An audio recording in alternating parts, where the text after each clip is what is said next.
Hello, this is Kush Sharma from smoothblogging.com. Welcome to the How to Capture Traffic on Your Blog video series, and this is part 1. And in this video we learn why you should capture traffic on your blog in the first place.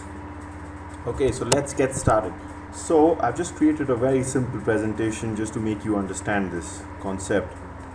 Now let's just suppose that this is your blog right here, and as we have learned, we learn all sorts of techniques in the how to get traffic to your blog video series. So we have learned how to get traffic to your blog from using different kinds of techniques.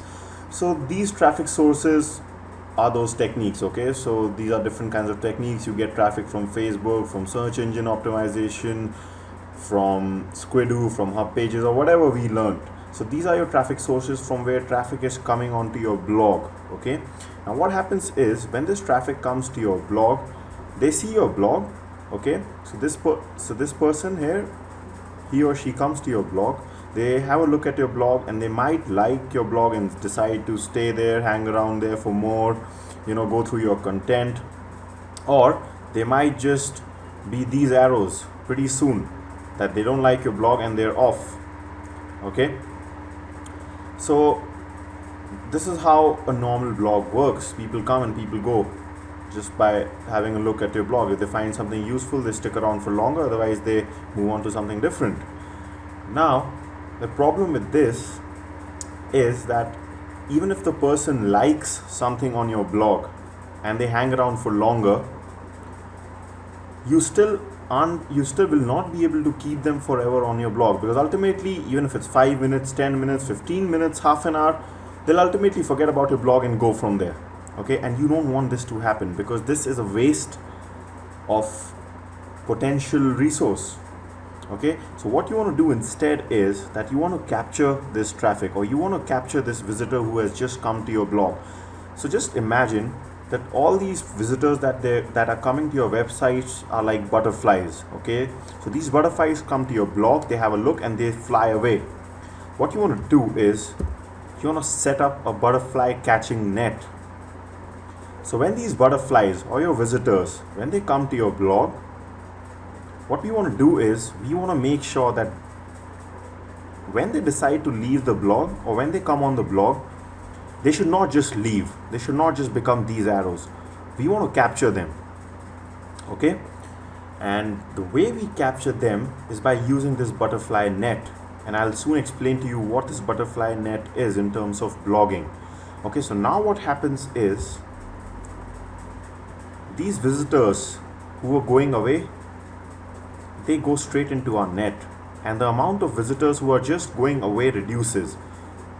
And the aim is to get most of these butterflies into this butterfly net, so that this potential resource is not wasted, and we capture them and we can use them again and again. Okay, now how you capture this visitor is by getting their email address. Okay, so what you do is you put up a sign up form on your blog, which says, in the most basic manner, what it says is that you give me your email address and I'll keep you updated of whatever's happening on my blog. But you don't have to worry about that. We learn how to capture the traffic. We learn in the next video, which is the part 2. Right now all you have to just know is why we are capturing it. So once you capture the email address, that person turns into a lead for you. A lead is anyone who's interested in your topic or in your blog. Okay, so we start capturing leads, and the reason we do all this is because once you've captured this traffic and you've allowed, you've captured all these butterflies and you're not allowed them to leave your blog, you get a second chance to contact them. Okay, so you get more chances to form an impression, because just the first impression is not enough in the blogging world. Okay, when a visitor comes to a blog, they'll just forget about the blog within a matter of seconds if they don't like it. But if you have captured their information, like the email address, you can contact them again and just remind them of your blog. Okay, and sometimes it takes a lot of impressions before a lot of contacts or you have to contact them a lot of times before you actually form an impression, and before that visitor starts to, you know, take your blog seriously. So that's one of the reasons why we capture traffic. Another reason is that your marketing effort doesn't go waste. So, you know, you have set up a blog, you started getting traffic to it. This all takes a lot of effort, and you know, promoting your blog is not easy. It's a very it is pretty difficult. So once you've put in all the hard work, and you know, you finally start getting people on your blog, visitors coming to your blog, your traffic growing, okay, you have to make sure that all that effort doesn't go in vain, you know, because if you don't capture your traffic, they'll just be off.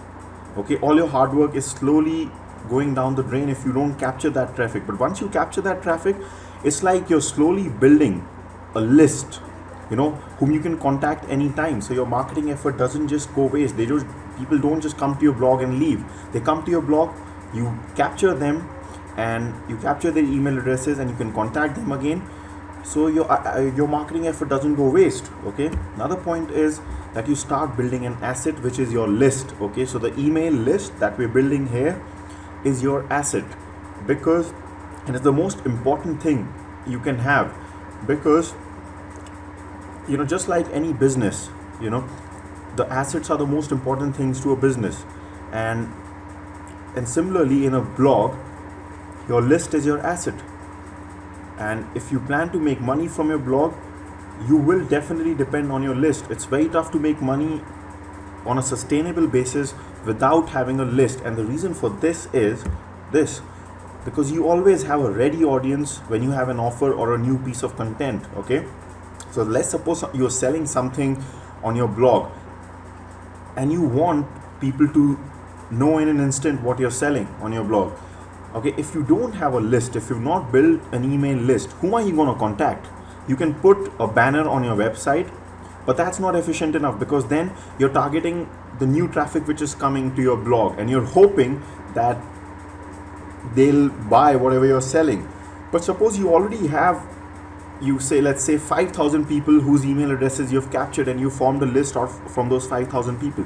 Now suddenly when you have this sale offer, you can just contact these 5,000 people directly just by using one email. That one email will go to 5,000 people.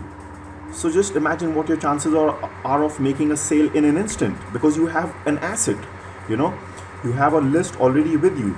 Even similarly, you know, when you get a new article, it's not about just selling, you know, even if you get a new piece of article or you've created a video, suppose you have a list of 5,000 people, you immediately send an email to those people, and you have ready audience to your piece of content, you know, ready people who will view your video or who will read your article. You don't have to always wait for new traffic to come on your blog and hope that they'll find that new piece of content. You already have a ready audience for you. It is similar to, let's say, when you go to a restaurant, you know, and after you've done, you know, eating, sometimes you must have seen some restaurants, they'll ask for your feedback, and in that feedback they'll either take your telephone number or your cell number or your email. And you'll see when that happens in a few days time, if they have some kind of an offer going on, they're able to contact you on your phone. And when that happens, you might be happy receiving that offer, and you might just go again to that restaurant. So this is how capturing traffic works. Okay, and this is why you should capture traffic, so you can get in touch and form a relationship with people who come on your blog. Okay, because before you can do anything with your blog, forming a relationship with your audience is very, very important, and you can only do that when you're in continuous contact with them. And that's why you should capture traffic. I'll see you in the next video, where I'll show you how to capture traffic on your blog. Okay, so I'll see you there.